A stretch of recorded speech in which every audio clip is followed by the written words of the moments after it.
Aquí iniciamos.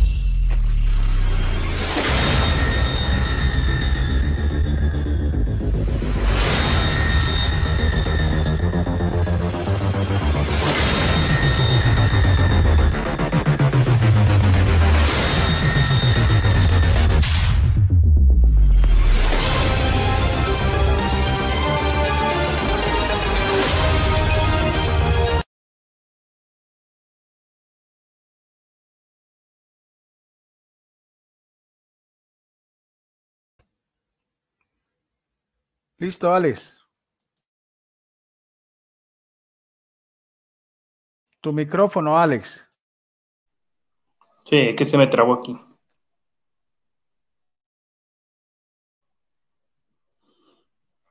Sí, permíteme tantito. Bueno, muy buenas tardes, muy buenas noches, tengan todos los presentes. En esta ocasión vamos a tener un debate más en su canal, Exponentes TJ. Mi nombre es Alex León. En esta ocasión voy a moderar un debate más aquí en mi canal, con la presentación de el caballero Guido Rojas. Todos lo conocen, ¿verdad? Es una de las personas muy respetada en el mundo protestante, ¿verdad? Y con mi hermano William Álvarez. Van a estar debatiendo un tema muy importante, eh, la inmortalidad del alma. Poseemos los seres humanos un alma que sobrevive a la muerte del cuerpo. Bueno, pues ese es el tema que van a estar tocando el caballero Guido Rojas desde el bellísimo país de Colombia y el caballero William Álvarez desde Miami, Florida, y un moderador desde el bellísimo país de México. Bueno, las normas del debate son las siguientes, o el formato del debate es el siguiente. Cada participante va a tener 1 minuto para presentarse y para decir cuál será su postura. Después van a venir 20 minutos de exposición y después 15 minutos de refutación o refuerzo. Después vendrán 5 minutos de conclusión y 1 minuto de despedida ya, sin argumentar nada. Bueno, sin más preámbulo, bueno, vamos a dar paso ya a lo que es la presentación de los debatientes. Caballero Guido Rojas, encienda su micrófono y tiene usted 1 minuto para su presentación. Adelante.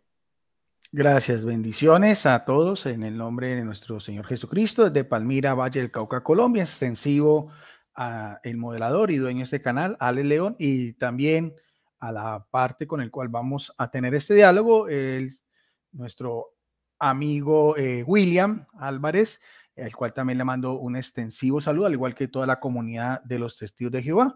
Gracias por estar acá y esperemos que sea un diálogo, debate con altura, respeto. Gracias, bendiciones.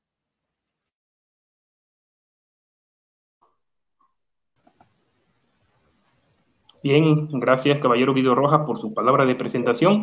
Ahora cedo la palabra al caballero William Álvarez. Igual tiene usted 1 minuto para su presentación. Adelante. Bien, muchas gracias a todos los que estamos presentes, los que van a ver este tipo de conversación o debate, como los que lo verán después. Vivo en Miami, soy testigo de Jehová, defenderé la postura que el alma es mortal, o sea, no, el alma entendemos que no es inmortal para los seres pecadores, y le agradezco que Guido, una persona que en el mundo dentro de los testigos de Jehová le tenemos buen aprecio, reconocemos que es una persona muy moderada y una persona que siempre ha presentado las cosas desde su posición, desde su convicción, pero de una manera muy agradable, no solamente a los oídos, sino que tiene su posición, su convicción y sus razonamientos lógicos. Y tenemos una buena explicación de lo que es la posición de Guido en los debates. Nos sentimos muy contentos con la persona de Guido cuando debatimos con él. Muchas gracias.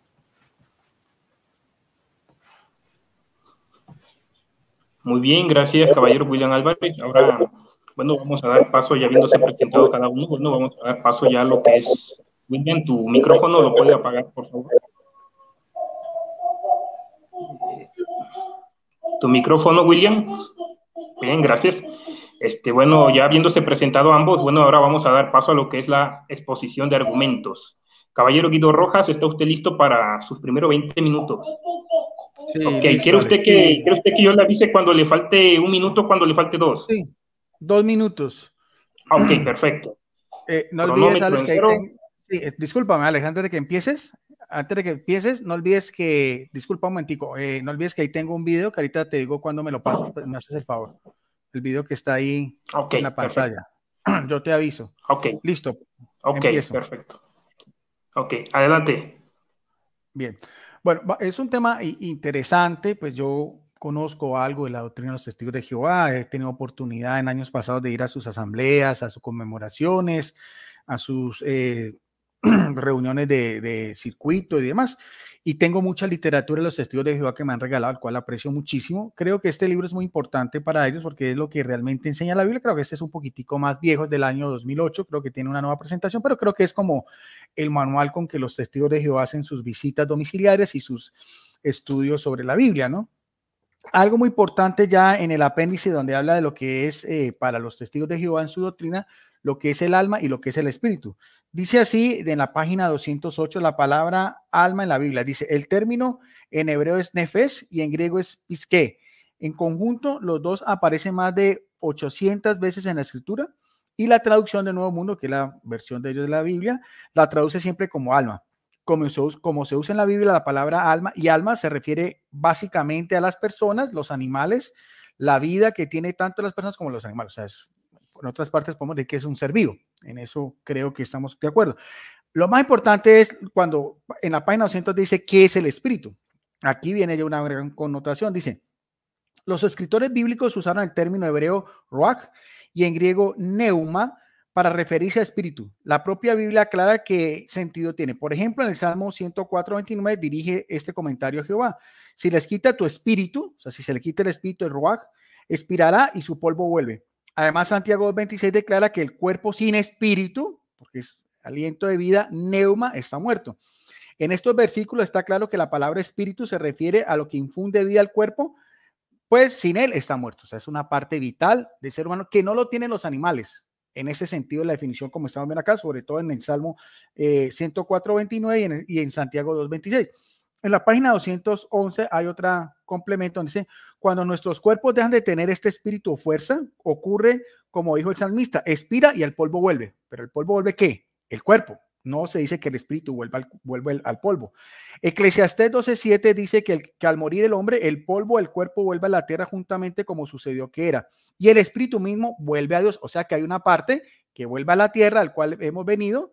Acordémonos que Adán quiere decir hombre de barro, pero hay otra parte, en este caso del espíritu neuma, que vuelve a Dios. Por lo tanto, es algo que sobrevive después de la muerte. Así lo va a entender. Dice, el espíritu, fuerza vital, abandona el cuerpo, este muere y regresa a su origen. La tierra, de igual modo, la fuerza vital regresa a su origen, Dios. Job 34:14-15 y Salmo 36:9. Por esto no quisiera decir que pero esto ya es algo añadido los testigos de Jehová, pero esto no quiere decir que la fuerza vital realmente viaja hasta el cielo. Pareciera que hubiera una contradicción porque vimos todo lo contrario cuando estábamos hablando de la palabra de Dios. Más bien, otra vez, doctrina de los testigos de Jehová, significa que cuando alguien muere, es Jehová quien decide si vivirá o no en el futuro. Por así decirlo, su vida queda en manos de Dios. Pero algo que me ocurre mucho la atención, que me llama mucho la atención, es que esa última explicación no hay una referencia bíblica en el cual nosotros nos podamos apoyar. Por lo tanto, puedo concluir que esto es una doctrina propia, muy respetable de los testigos de Jehová, porque evidentemente ya lo que veíamos las citas bíblicas anteriores a lo que están diciendo los testigos de Jehová pareciera que fuera una contradicción y no nos da un pasaje escritural ni en el Antiguo como en el Nuevo Testamento para mirar realmente de si tiene peso o no esta declaración de los testigos. Bueno, en este caso, y si así fuera, lo que estaríamos dando a entender es que todo el ser, todos los hombres, toda la humanidad entera, al morir dejamos de existir y quedamos solamente en la memoria de Dios hasta lo que sería pues para la resurrección final. No obstante, y ahorita sí ya les quiero que por favor me compartas pantalla, quiero que veamos un extracto, si eres tan amable, para que me des paso al video que tengo acá. Alex.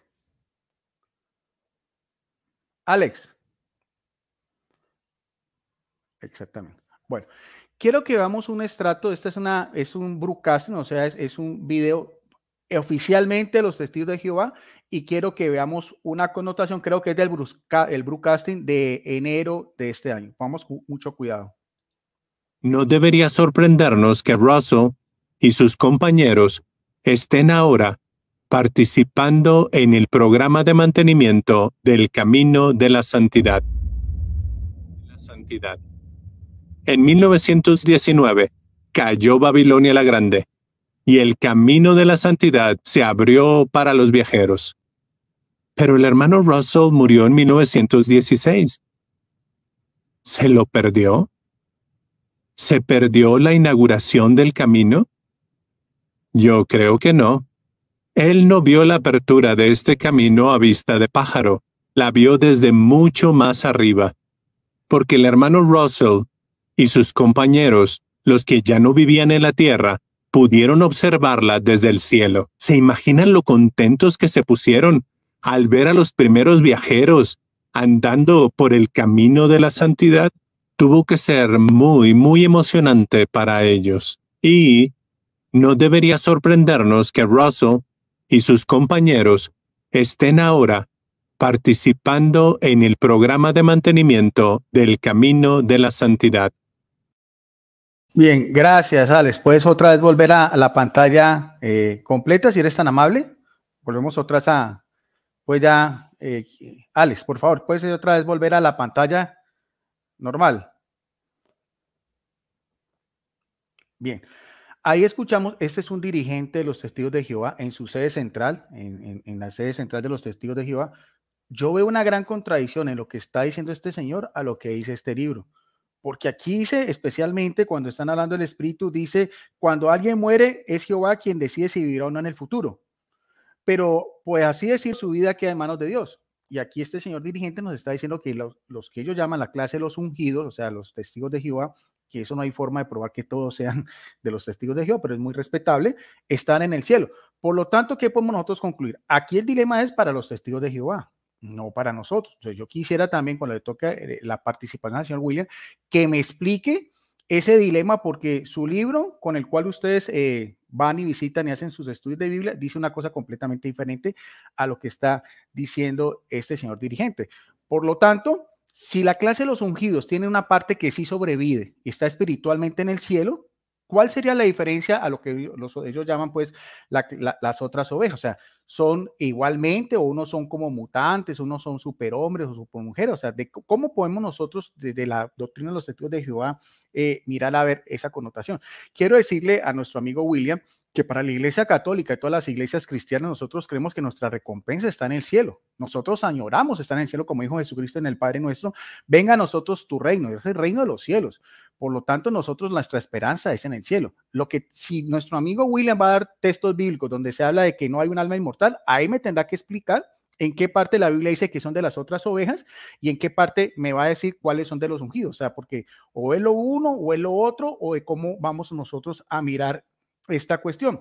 Vamos a la palabra de Dios. Voy a utilizar una Biblia de estudio, esta Biblia de estudio Holman, es una Biblia evangélica, y vamos en el Antiguo Testamento, lo que es la creación del ser humano, que aparece en Génesis capítulo 2, versículo 7, este es de la Reina Valera, dice lo siguiente, dice, entonces Jehová Dios formó al hombre, casi lo mismo que veíamos del libro de los testigos de Jehová, del polvo, que en este caso sería la materia, de la tierra, por eso quiere decir Adán, hombre de barro, y sopló su nariz un aliento de vida. Nótese bien que este soplar su nariz un aliento de vida no aparece para los animales, es para el hombre, porque el hombre ha sido creado a imagen y semejanza de Dios. Ni las jirafas, ni los pingüinos, ni los peces son imagen y semejanza de Dios. Y después de eso fue el hombre un ser viviente. O sea, es un ser viviente, es un alma viviente, pero tiene una característica, una connotación diferente a los animales. Es el soplo de vida, el ruach, como decíamos, el nefis. Ahora, esta explicación queda a pie de página, estos que son teólogos y biblistas de una importante Biblia de estudio evangélica, nos dice, el verbo hebreo que aquí se traduce formó, se usa en otras partes de la Biblia para describir la labor del alfarero, porque eso antropológicamente es como si Jehová, claro, saca del barro y va formando, o sea, es la misión antropológica con que las características literarias con que el escritor sagrado dice, es como aparece en Jeremías 18:4, en Zacarías 11:13. Dios actúa en este caso como el alfarero divino que habilosamente forma al hombre del polvo de la tierra, pero la Biblia deja claro que las personas no son más que simples seres materiales. Adán cobró vida solo cuando Dios sopló en la nariz del hombre el aliento de vida. Dios es espíritu, como aparece en Juan 4:24, y somos hechos a imagen y semejanza de Dios, todos, no los ungidos solamente, todos somos hechos a imagen y semejanza de Dios, todos venimos de Adán, incluyendo todos los del cuerpo gobernante y todos los que murieron, todos venimos de Adán y Eva, que es nuestros padres comunes. No puede excluirse unos del otro. Por eso cuando él sopló en Adán, todo el resto de los seres humanos se volvieron una mezcla única, lo físico y lo espiritual. La frase hebrea traducida ser viviente se usa en otras partes del Génesis para describir otra clase de seres vivos, como aparece en Génesis 1:20, en Génesis 24:39, en Génesis 9:15 y 16. No obstante, porque aquí a veces los testigos de Jehová varían mucho, todos son seres vivientes, eso está bien, pero no todos los seres vivientes tienen un neuma. Dice, no obstante, los seres humanos se consideran íntegros en una clase exclusiva, ya que son los únicos creados a imagen de Dios. Ahí está la gran diferencia entre los seres humanos y cualquier otro animal. Tendría que decir nuestro amigo William, si los testigos de Jehová, la clase de los ungidos, ¿qué diferencia de componente humano tienen ellos a los otros que cuando mueren van a quedar solamente en la memoria? Que de hecho eso no hay ni una cita bíblica donde diga, como decíamos en el libro, que están solamente en la memoria de Dios hasta la resurrección. Eso tendría que mostrarme en la Biblia en qué parte aparece eso, porque por lo menos en este libro que dice que enseña realmente la Biblia no omitieron texto bíblico. Si vamos al Nuevo Testamento, al complemento de la revelación divina, vemos también lo que nos dice el apóstol Pablo en 1 Tesalonicenses capítulo 5 versículo 23, que lo vamos a hacer de esta Biblia, una importante Biblia. Esta ya es una Biblia católica, Biblia de Jerusalén, quinta edición de la editorial de Sclere Grover. Esta es una Biblia de las mejores en cuanto a traductología y demás. Dice ya el apóstol Pablo, también bajo la inspiración del Espíritu Santo, dice que el Dios de la paz os haga plenamente santos, o sea, todos su ser. Sí, William, qué bueno. Que nótese en lo que dice el apóstol Pablo, casi la misma idea exegética del autor de Génesis, que vuestro espíritu, vuestra alma y vuestro cuerpo se conserven sin mancha hasta la venida de nuestro Señor Jesucristo, o sea, hasta la parucía, hasta la segunda venida de nuestro Señor Jesucristo. Teniendo en cuenta que Pablo creía que eso iba a ser eminente, ¿no? En la misma carta a los tesalonicenses dice, si viene Jesucristo, los que estemos vivos. Lastimosamente han pasado 21 siglos y todavía Jesucristo no está vivo. Pero aquí también nos da una característica muy especial. Otra vez, la forma tripartita en que el mismo Pablo divide al ser humano, que eso no lo tienen los animales. Dice en una explicación de página, algunos interpretan, de acuerdo a los textos originales en griego, dice, y que todo vuestro ser, qué interesante, y que todo vuestro ser, en este caso, espíritu, alma y cuerpo. Esta división de la persona en tres elementos sería la de la filosofía griega. Acordemos que también parte de la filosofía griega también está permanentemente impermeable de una manera tácita, sobre todo cuando tiene que hablar de la inmortalidad del alma humano, pero no es lo habitual en Pablo, ¿no? Dice también algo muy interesante, dice, traducir toda vuestra persona, alma, cuerpo. Dice, la representación de la persona que tenía en el judaísmo, una simple enumeración del término que individualmente distingue Pablo a la persona en su totalidad. Se manifiesta esto otra vez como que como neuma, espíritu, como psique, alma, y como soma, cuerpo. Entonces vemos también lo que estamos mirando ahí, tanto en el Antiguo como en el Nuevo Testamento, es que el ser humano ha sido creado a imagen y semejanza de Dios. Tiene una parte espiritual que no la tienen los animales, y tiene una parte que en este caso, cuando veíamos al señor dirigente, él está afirmando a toda el cuerpo, la sede central de ellos cerca de Nueva York, de que ya sus dirigentes, sus primeros dirigentes están en el cielo. Si están en el cielo, están en forma consciente y tienen que estar espiritualmente, porque si usted va a ver, todavía la tumba de Charles Russell, inclusive que en estos días la trasladaron a otro lugar, ahí estarán cenizas o huesos, al igual que todos los otros que los llaman ungidos. Entonces, por lo tanto, lo que está hablando él ahí es de una parte espiritual o de una parte pues que no es física. No sé nuestro amigo William cómo lo definirá y de qué manera nos podrá nosotros a explicar pues esa connotación, porque veíamos pues que en el libro dice una cosa y en ese broadcasting dice otra cosa completamente diferente. Vamos otra vez a la Biblia, esta vez con la Biblia de los Testigos de Jehová, dice la traducción del Nuevo Mundo. Esta es la de pasta negra porque pues la de pasta de plátano, esa está muy difícil de conseguir. Bueno, para los que no somos testigos de Jehová. Dice Eclesiastés capítulo 3, versículo 19 y 21. Dice, porque hay un suceso resultante respecto a los hijos de la humanidad y un suceso resultante respecto a las bestias. Y ellos tienen el mismo suceso resultante, que es que la muerte. Porque con el pecado viene la muerte, no solamente para los seres humanos, sino también para los animales. Como muere el uno, así muere el otro. Y todos tienen un solo espíritu, de modo que no hay superioridad de hombre sobre la bestia, porque todos se manía. Vamos a mirar ahí, porque a veces el término espíritu y alma se entrelazan en algunos pasajes y en otras veces hay una diferencia notoria. Dice, todos van a un mismo lugar. O sea, otra vez, ¿no?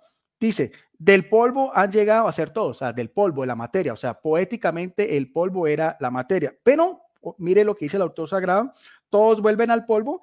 ¿Quién ha que conozca el espíritu de los hijos de la humanidad? Si asciende hacia arriba, y el espíritu de la bestia si desciende hacia abajo a la tierra. Qué interesante esto, porque esto que está diciendo acá el autor sagrado es lo que nos decía ese dirigente de los testigos de Jehová, que sus cuerpos gobernantes ya están en una parte espiritual. O sea, volvemos a lo mismo. Aquí nuevamente la palabra de Dios nos está diciendo lo que veíamos inicialmente, perdón, lo que veíamos en el broadcasting, donde dice que ya, y le dije, no se sorprendan, ya están en el cielo. Entonces aquí nos están dando a entender que evidentemente hay un espíritu animal y hay un espíritu humano, hay un espíritu mortal y hay un espíritu inmortal. Por lo tanto, le dije aquí, y no hay, ¿cómo podemos nosotros decir, como dice acá en el versículo 1, que hay que conozca el espíritu de los hijos de la humanidad, si ascienden hacia arriba? Ahora, aquí dice el espíritu de los hijos de la humanidad, aquí no dice ni son que sean testigos de Jehová, que sean del cuerpo gobernante, que sea Charles T. Russell, que sean los primeros testigos de Jehová. Eso no lo dice acá, eso dice la humanidad entera. Ese también sería otro interesante, pues en este diálogo, en este compartir, que nuestro amigo William me imagino que tendrá pues también la respuesta, porque siempre me ha llamado mucho la atención estas cuestiones y pues aquí estamos pues para clarificar y también como para conocer lo que creemos unos con otros. En el Nuevo Testamento, en la carta también, vamos a mirar, vamos también a uno importante que fue un martirio, el martirio del diácono Esteban, que aparece en el libro de los Hechos de los Apóstoles, capítulo 7, versículo 59, cuando fue apedreado el protomártir. Dice también algo muy importante, ¿no? Igual, de las primeras comunidades, claro, los testigos de Jehová dicen que todos eran ungidos. Ese es otro interrogante muy interesante. ¿En qué parte dejaron de ser ungidos y pasaron a ser de las otras ovejas? Hay que tener claridad también, y William me corregirá si no, que esa cuestión de que unos arriba, otros abajo, no era lo que creía Charles T. Russell. Eso vino después con el segundo fundador, que es lo que ellos llaman el juez Rutherford. O sea, él fue después en una asamblea, creo que en los años 30, donde dijo, donde después cambió una doctrina y dijo, no, ya unos están arriba y el resto van a quedar abajo. Inclusive, si usted habla con un testigo de Jehová, todos dicen que quieren estar acá en la tierra. Yo no he conocido el primer testigo de Jehová que dice que quiere una esperanza espiritual. Antes, con Charles T. Russell, todos tenían esperanza espiritual. Llega el señor Rutherford, que le llaman el juez Rutherford, que no fue juez, solamente estudió abogacía, pero así se le conoce, y cambió esa doctrina. Entonces ya dijo todo lo contrario, unos arriba y otros abajo. ¿Cuánto me queda? 2 minutos. Gracias, León. Gracias. Entonces, aquí lo que vemos también importante esto, porque dice Hechos 7:59, y siguieron arrojando piedras a Esteban mientras él hacía esta petición y decía, ¿no? Mirando al cielo, Señor Jesucristo, recibe mi espíritu. Usted ve anteriormente, porque yo veo los cielos abiertos. ¿Y a quién viene el cielo abierto? Ve a Jesucristo sentado a la derecha del Padre. O sea, mira bien que la misma idea exegética del discurso del Señor dirigente de los testigos de Jehová, lo mismo que vemos de Eclesiastés y lo mismo que dice Esteban. Él no dice, miró para abajo en la tierra, no, él miró para el cielo. Y mirando a Jesucristo dice que por favor le reciba en su espíritu. Tiene también una idea exegética muy interesante. Y también en la carta a los Hebreos, con esto creo que voy a terminar porque no me va a alcanzar el tiempo para más, Hebreos 9:27 también dice algo muy importante. Veíamos que en el libro decía que los muertos quedan en la memoria de Dios, pero Hebreos 9:27 nos da otra cuestión completamente diferente, donde dice, y así como está reservado que los hombres al morir una sola vez para siempre, o sea, no hay reencarnación, pero después de esto un juicio, no al final, después, no como decía aquí en el libro decía que era al final, que en la memoria de Dios todos iban a resucitar, no, aquí no dice eso, aquí la carta a los Hebreos dice, y después, o sea, inmediatamente después de la muerte física, de que se deja este mundo, viene un juicio, que nosotros creemos que es un juicio particular. O sea, ese juicio particular, la persona va a estar consciente espiritualmente. ¿Y a dónde va a ir? En este caso, si vamos a seguir la lógica de los testigos de Jehová, todos los que son ungidos después de este juicio van a estar en la presencia de Dios, al menos que también haya dos juicios diferentes. Uno al final para las otras ovejas y un juicio particular para lo que son los ungidos, que en este momento, porque el señor dirigente no explicó de qué manera Charles Terrus está, solamente dio esa afirmativa y todos los testigos de Jehová dicen amén, pero ¿de qué manera? ¿Cómo resuelve ese dilema entre sus publicaciones y lo que ellos también enseñan a manera interna? Bien, gracias. Ahí termino, Alex.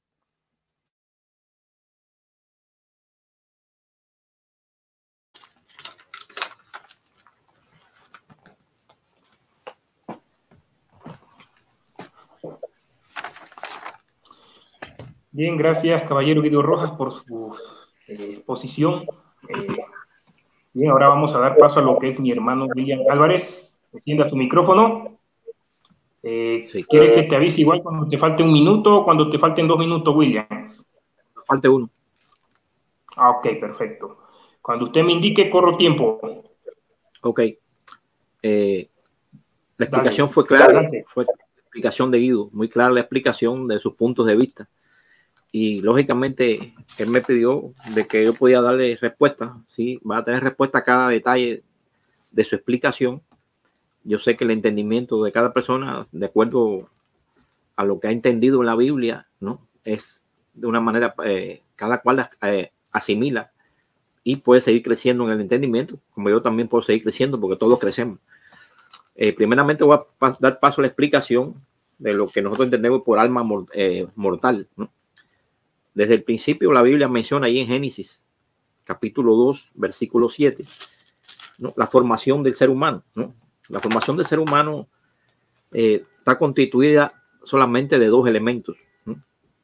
El elemento polvo de la tierra, el elemento que después se convirtió en carne, porque se llama carne cuando esa mezcla de barro húmedo, porque fue un barro húmedo, cuando se une con el espíritu, que es la segunda operación que hace Dios en esa carne. Después que es como que usted hace un maniquí, ¿no? Hace un maniquí perfecto, con incluso poniendo los órganos internos. Yo he visto maniquí de las personas que trabajan en los hospitales, los que estudian para cirugía, y le ponen unos maniquí que tienen todos los órganos internos bien diseñados, ¿no? Vienen los riñones, el hígado, el páncreas, incluso pueden abrirlo y mirar internamente dentro del páncreas, dentro de la próstata, porque cada figura que se hace por un escultor lo hace de tal manera que parece que está vivo. Parece que está vivo, pero no tiene vida. Para que ese maniquí que hizo Dios de barro, que lo hizo de forma, según dice la Biblia, él directamente lo hizo, para darle que eso existiera vida y se moviera y fuera y pensara, porque la operación del Espíritu de Dios que hizo en ese tipo de polvo, esa operación que se hizo allí, solamente Dios la puede hacer, porque Dios es el único que puede dar vida. Dios es el que tiene el poder de dar la vida. Y entonces a esos pulmones que él había creado, que no tenían forma de activarse, y ese corazón que estaba allí inmóvil, él le dio por su espíritu, le dio ese poder y se activó aquello, porque es el que da vida. Dios es el que da vida. Ese espíritu que Dios envía a Adán no es un espíritu llamado Adán, no es una segunda persona que está dentro de Adán, solamente fue una acción del espíritu para activar aquel cuerpo de barro que había hecho llamado carne. Así que al unir el espíritu, la fuerza de Dios, aquella operación del espíritu, porque Dios hace muchas operaciones, el espíritu de Dios no solamente hace una sola operación, hace multitud de operaciones. Y le pongo el ejemplo de los animales, ¿no? Según leímos ahí ahorita en Eclesiastés, el mismo Guido lo leyó, mencionó ahí en Eclesiastés 3:9 que hay un suceso resultante de los hijos de la humanidad y un suceso resultante con respecto a la bestia. Ellos tienen ese mismo, como muere uno, muere el otro, y todos ellos tienen un solo espíritu, el Ruach. O sea que menciona que los dos tienen el mismo tipo de operación de Dios para la vida.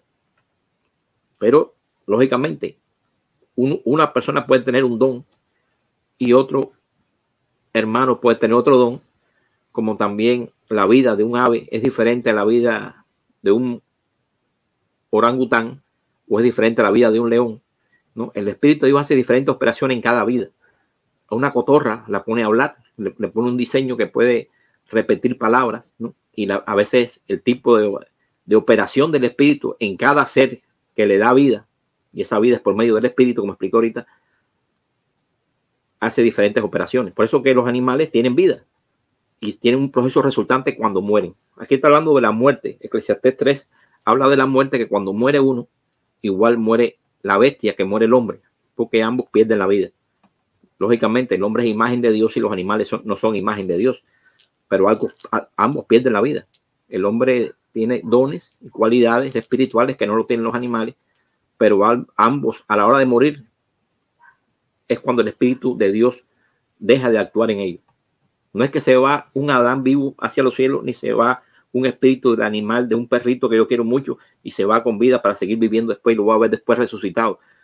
No, la persona deja de existir y solamente la esperanza de vida de esa persona es cuando Dios le vuelve a dar ese espíritu. Por eso que cuando se forma la persona, o sea, cuando ese espíritu incide en ese tipo de carne, de cuerpo que Dios creó, entonces ese espíritu actúa y la persona llega a formar una persona, llega a ser un individuo, llega a ser un alma viviente, llega a ser un ser. O sea que el ser es el resultado de la formación de aquel cuerpo de carne con la operación del Espíritu de Dios para activar con vida aquel cuerpo. Es entonces que se llega a llamar, porque llega a ser un alma viviente, llega a ser un individuo, una persona, un ser, llega a ser. O sea que es la unión, el alma es la unión de esa carne con ese espíritu. Es lo que hace que se forme un alma viviente. Llega a ser, es lo que dice la Biblia en el hebreo, que llega a ser. Incluso hablamos de esto, de que las almas, por ejemplo, no son cosas inmateriales. La misma Biblia menciona en Primera de Pedro 3:20, dice: en los días de Noé, unas pocas personas, es decir, 8 almas, fueron llevadas a salvo a través del agua. Si fueran cosas inmateriales, el alma fuera una cosa inmaterial, no se dijera que fueron salvadas mediante agua, porque realmente una cosa inmaterial o espiritual no se salva a través de agua. Tiene que ver una cosa física que llega a flotar, que llega a tener vida a través de otro tipo de operación, como es el agua, que Dios fue la que operó ahí para que Adán, esas 8 almas se salvaran. En ese caso está salvando el alma, no se está hablando ahí de otra cosa, ¿no? Génesis 9:5 dice: además de eso, la sangre de sus almas o vidas, en hebreo nefes, de ustedes la reclamaré. Aquí se dice que el alma tiene sangre, ¿no? Eso está en Génesis 9:5. En Josué 11:11 dice: se pusieron a herir a filo de espada a todas las almas. O sea, en hebreo nefes. Cada vez que cito la palabra alma, estamos hablando de nefesh en hebreo. O sea que ahí se dice que las almas fueron heridas a filo de espada. O sea, de modo que un alma no podría haber sido un espíritu o una cosa inmaterial, porque fueron heridas por una espada. Y está hablando de una batalla ahí en ese aspecto de Josué 11:11. Podemos decir también un ejemplo en Génesis 1:20 y 21, 24 y 25. O sea, hay varios textos allí en la creación de Dios, cuando Dios habla creó cierto tipo de criaturas vivientes que no eran hombres, o sea, no era la humanidad, sino que le llama criaturas vivientes de animales y lo llama ahí almas vivientes. Dice Dios, eso está en Génesis 1:20, dice: procedió Dios a crear los grandes monstruos marinos y todo alma viviente que se mueve, los cuales las aguas enjambraron según sus géneros, y toda criatura volátil alada. Y pasó Dios a decir: produjo la tierra almas vivientes según sus géneros, y produjo Dios estas bestias salvajes de la tierra, y todo género y todo animal doméstico según su género, y todo animal moviente del suelo según su género. O sea que allí en hebreo viene la palabra nefes, aplicándosela a esos animales que Dios creó y lo llamó almas, o sea, almas vivientes, indicando de que no solamente es el hombre el que es un alma, sino que los animales, que sabemos que no heredan los cielos ni siguen vivos, porque hace una comparación el libro, el apóstol Pedro y Judas hace una comparación que dice son como animales irracionales, son como animales que no piensan, o sea que su muerte van a desaparecer. Eso habla el libro de Pedro y Judas, habla que compara a los animales que no tienen vida eterna con los hombres que están perdidos. Entonces, de esa manera se está relacionando allí estas almas, aunque son almas vivientes, pero no tienen inmortalidad. No tienen inmortalidad. En el caso de Adán, voy a hablar en el caso de Adán precisamente, en 1 Corintios 15, 45, se menciona allí de que el primer hombre fue un alma viviente, mientras que el segundo hombre fue un espíritu vivificante. El primer hombre fue un alma viviente. Y como el alma, estamos hablando que el alma es inmortal. ¿De qué manera un ser que Dios creó perfecto, un ser con toda su plenitud, cómo llega a ser mortal? Bueno, precisamente a Adán se le dijo, si obedeces, vivirás eternamente, pero si no obedeces, vas a morir. O sea, que era un ser de condición perfecta, pero en su libertad tenía la posibilidad de morir si pecaba. Cristo, aunque no pecó, también murió, porque otra persona le hizo daño. O sea que por eso que somos seres corruptibles. La carne es corruptible, aún de un ser perfecto es corruptible, como era la vida de Jesucristo, que fue eliminada. Él era un alma viviente y aunque no pecó, es corruptible. La carne es corruptible, la carne se puede herir. Tú te puedes raspar y tener una herida. Adán podía estar en el paraíso y caerle, por ejemplo, un coco cerca en una mano y hacerle un morado en una mano. Pero como no pecaba, eso no le quitaba la vida, porque Dios le iba a restaurar cualquier tipo de herida, como le restauró a Jesucristo la vida. Vamos a leer en Efesios cómo Dios restaura la vida de las almas, ¿no? En este caso, Efesios capítulo 1. Efesios 1, versículo 17.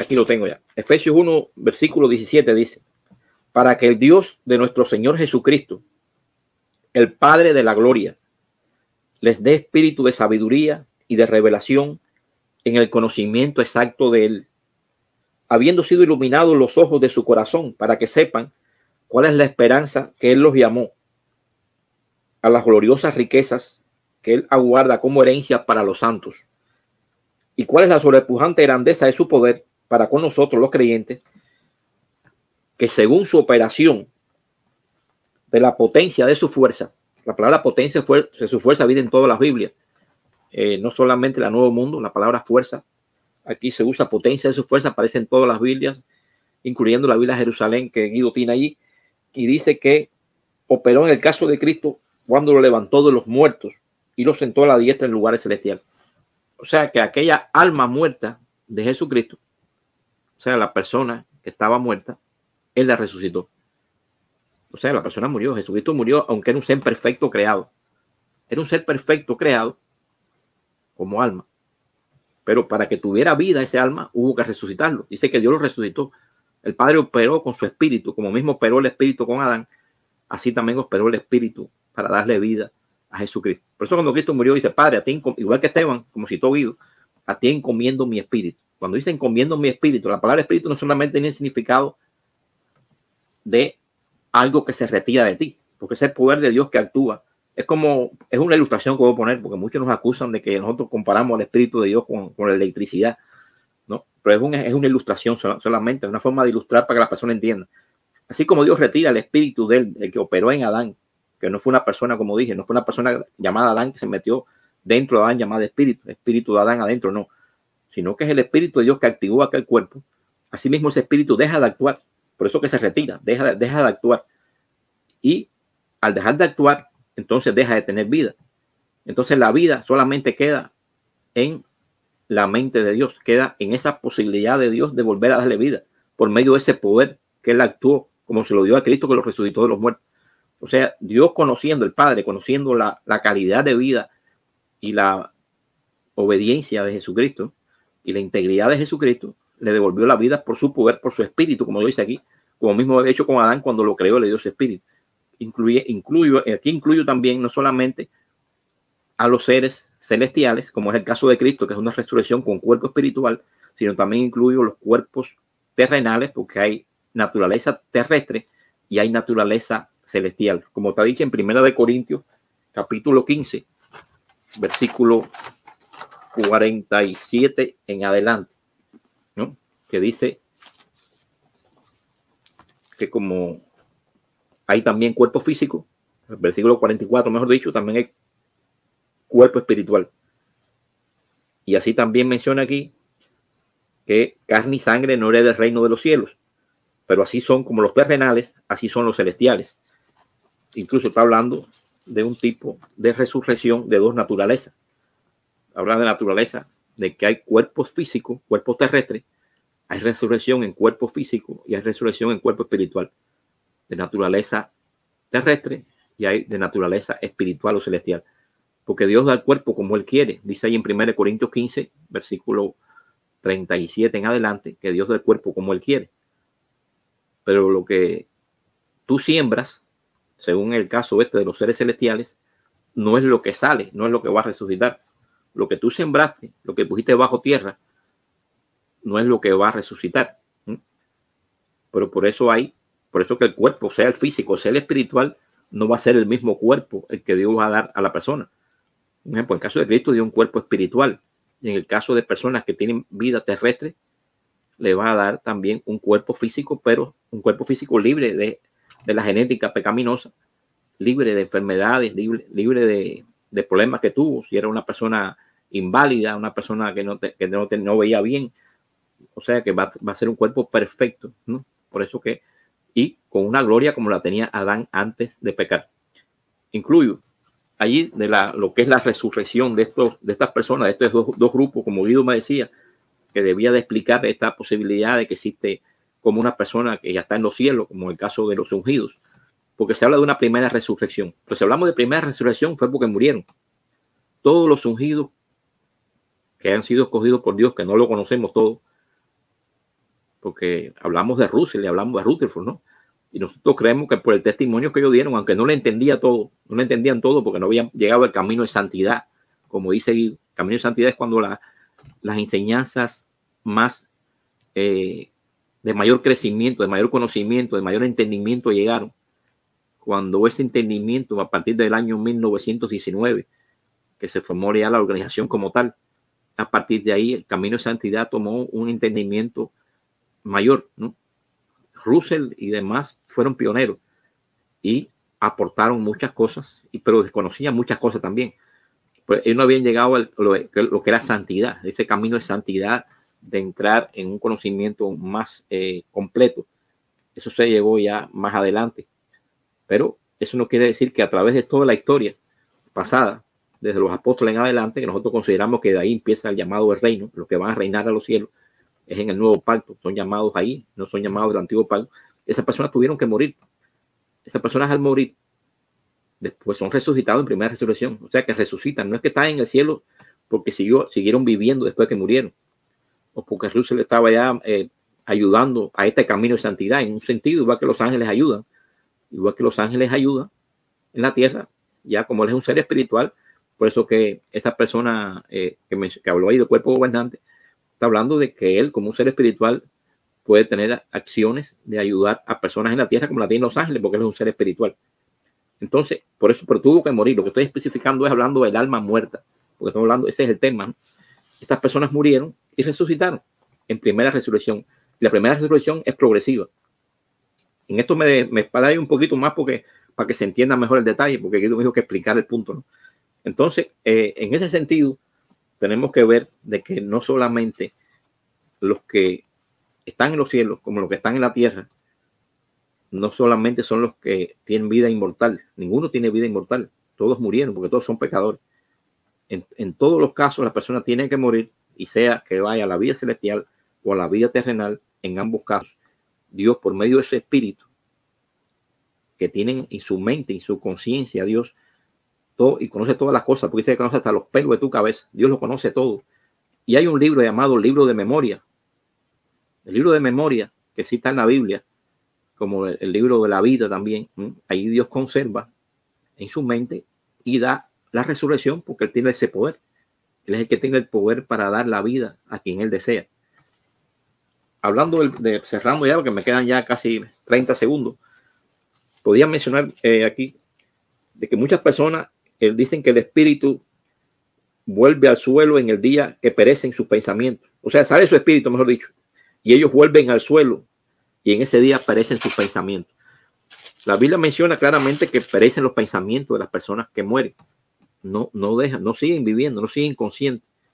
Entonces, en ese sentido, tenemos que ver cómo hay mortalidad de los seres que nacen en esta tierra. Todo ser que nace en esta tierra es mortal, no porque muera, a no ser que peque, porque si Adán y Eva no hubieran pecado, eran seres mortales, porque que tú sigas con vida eterna no quiere decir que puedes ser inmortal. Tienes la condición de poder morir si tú fallas o alguien te mata.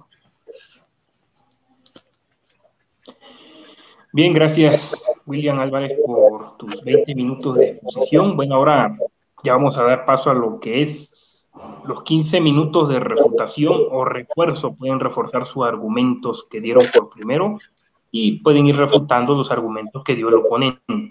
Caballero Guido Rojas, ¿está usted listo para sus 15 minutos? Sí, sí, por favor, William, ¿puede apagar el micrófono? Sí, cómo no. Ah, sí, William, por favor, el micrófono. Bueno, gracias. Cuando usted me indique, corro tiempo. Quería pedirte un favor, Alex. Discúlpame, antes de empezar. Lo de los comentarios muchas veces abajo, pues, si por ética deberías no ponerlo, porque por lo general son de testigos de Jehová, entonces parecería que estuviera recargado el canal. Entonces, para darle mayor neutralidad, deberías no pasar los comentarios, porque daría a entender, pues, de que bueno, es una sugerencia, ya es cuestión tuya, ¿no? Pero bueno, empecemos sí, ya, Alex. Bueno, ok, adelante. Gracias. Sí, bien. Muy interesante la exposición del señor William, muy calmado, muy mesurado, con mucha educación y respeto. Tengo algunas observaciones de lo que él dijo. Cuando citó Eclesiastés 3:19, él mismo dijo de los hombres y los mujeres, pero omitió el versículo 21. No solamente lo dijo hasta el 20, pero el 21 dice: ¿quién hay que conozca el espíritu de los hijos de la humanidad si ascienden hacia arriba? Aquí no está hablando de los ungidos o solamente uno. Aquí dice los de la humanidad. Por humanidad venimos por Adán y Eva. Todos somos hijos de Adán y Eva. No sé si Adán y Eva tuvieron unos hijos también con esperanza celestial y otros con esperanza terrenal. Por lo menos aquí no lo dice el texto, ¿no? Y el espíritu de las bestias que desciende hacia la tierra. Entonces, quisiera también que nuestro amigo William especificara también en el versículo 21 porque dice los hijos de la humanidad. ¿Estos hijos de la humanidad abarcan todos o solamente un selecto grupo nomás? Hay algo que también es bien importante cuando, claro, los testigos de Jehová, claro, se centran mucho en el término alma, entonces, claro, entonces juegan con esa palabra. Entonces dice, por ejemplo, alma quiere decir criatura viviente, alma viviente, vida, ser vivo, perdón, alma viviente. Dejan de vivir en la tierra, claro, todos decían porque esa es la paga del pecado, pero humanamente, y después ahí no especifica qué pasa después, solamente dice aquí en la tierra, o sea, existencia terrenal. Cuando se habla de alma, bien sea de los seres humanos o de los animales, todos los textos bíblicos, las referencias que está dando William es en cuanto a la tierra, porque el propósito de Dios era que vivieran eternamente en la tierra. Al pecar, dejan de vivir eternamente en la tierra, pero no especifica qué pasa después con esa parte espiritual del ser humano.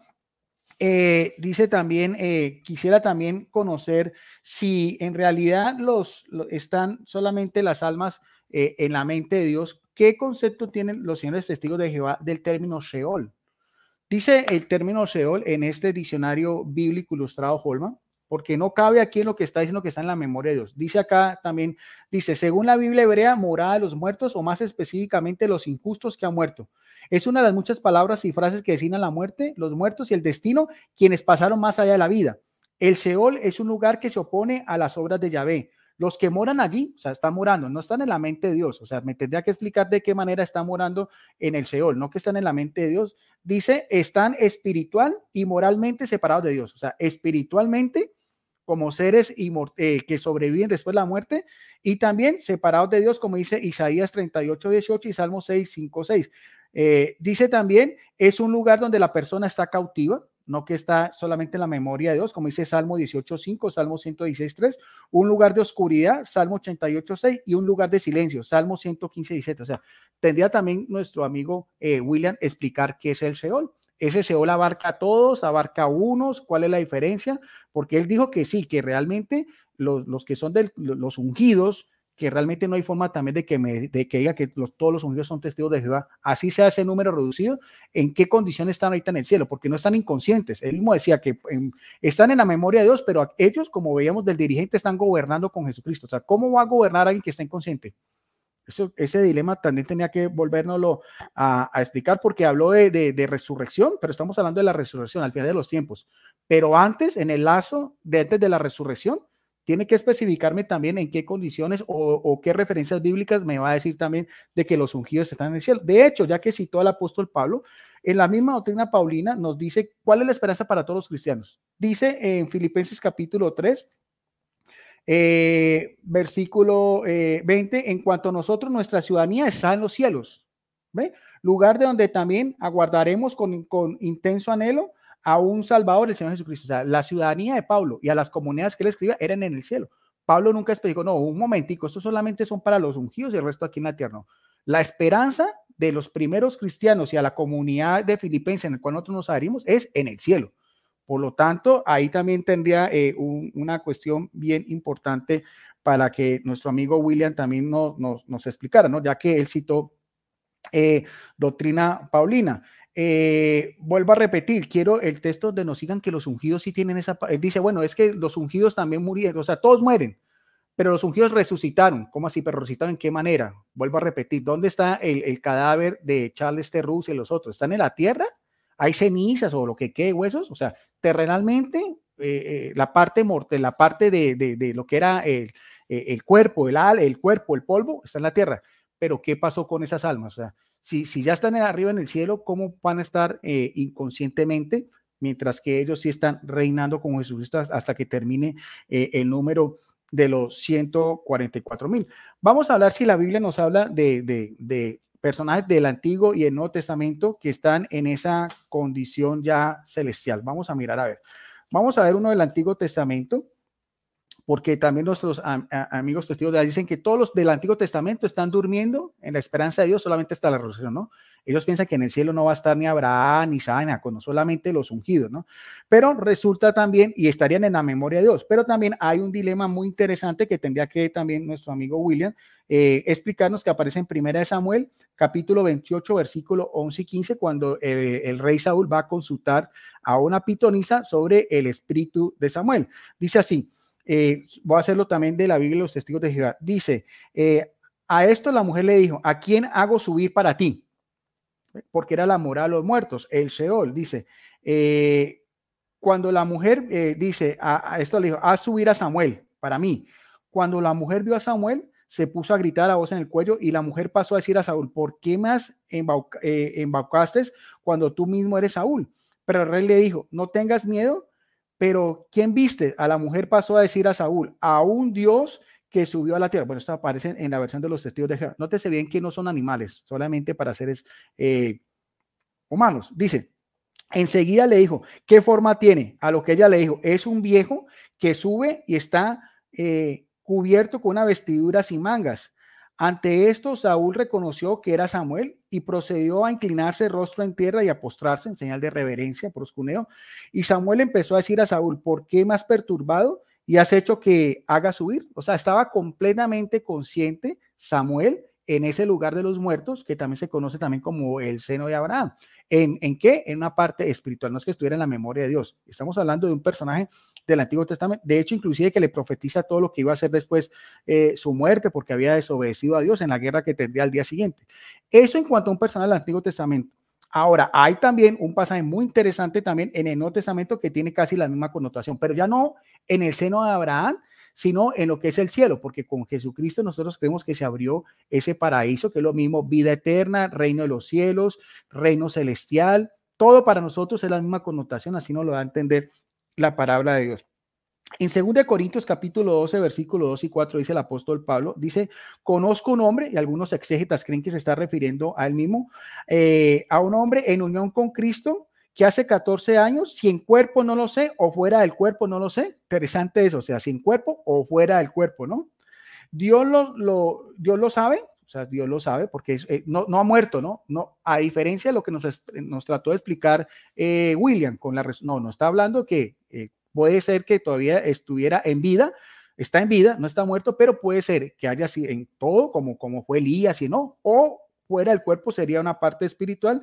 Dice, fue arrebatado como tal hasta el tercer cielo, o sea, en la concepción de los griega en aquel entonces eran 3 cielos. El primer cielo era el cielo la atmósfera terrestre, el segundo cielo era el firmamento y el tercer cielo sería la morada de Dios. En este caso dice, si conozco a tal hombre o si en cuerpo o aparte del cuerpo no lo sé, Dios lo sabe, que fue arrebatado al paraíso y oyó palabras inexpresables que no es lícito al hombre hablar.